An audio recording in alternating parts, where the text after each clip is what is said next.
Okay, in this video we're looking at 2021 paper 2 question 1 and we're talking about probability here. In this case we're told that there's a 15% chance that someone is left-footed. There's 11 people on a football team and we want to work out the probability that exactly one of them is left-footed. Or in other words, that one is left-footed and that 10 are right-footed. Now, in order to do this, you have to recognize that they're talking about a Bernoulli trial here.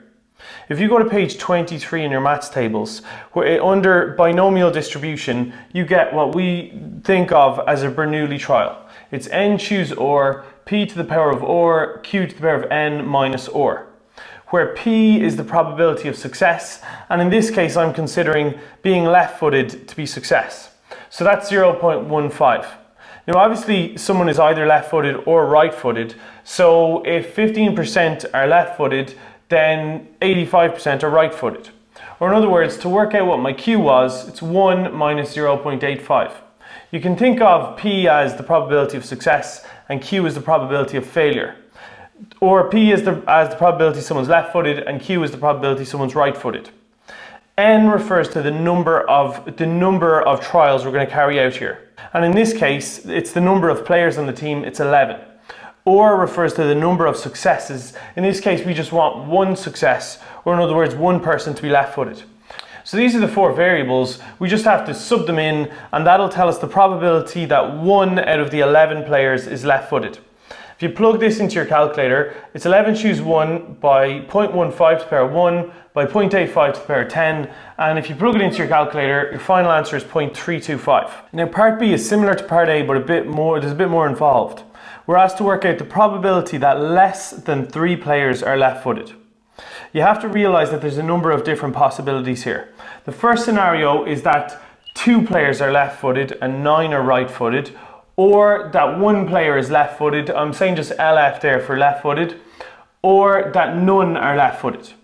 So there's 3 possibilities. So what they've said in the question, they're less than 3, that means either 2, 1 or none are left-footed. We need to do 3 separate Bernoulli trials here.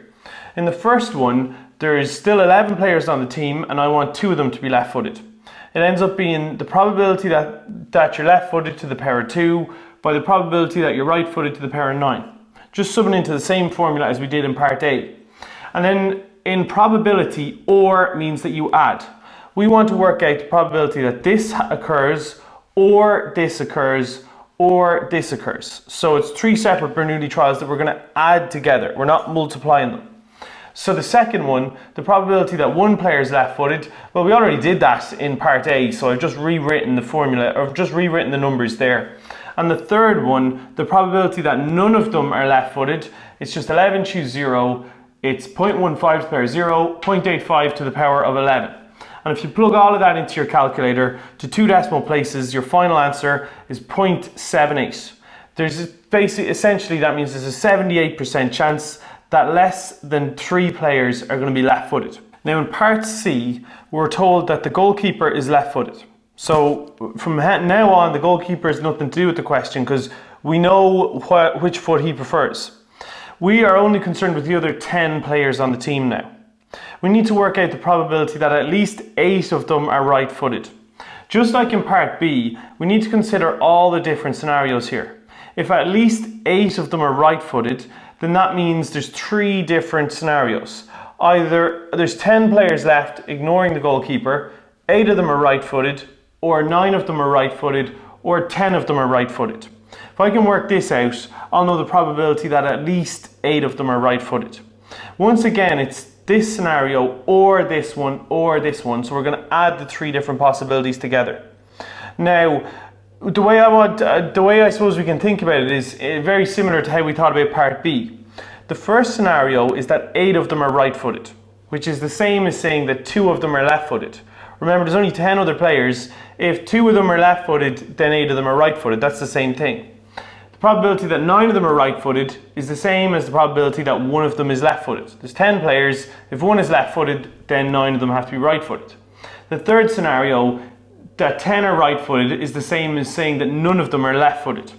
So I've subbed in here, I just do 3 separate Bernoulli trials. It's basically identical to part B, other than rather than being out of 11 players, it's now out of 10 players.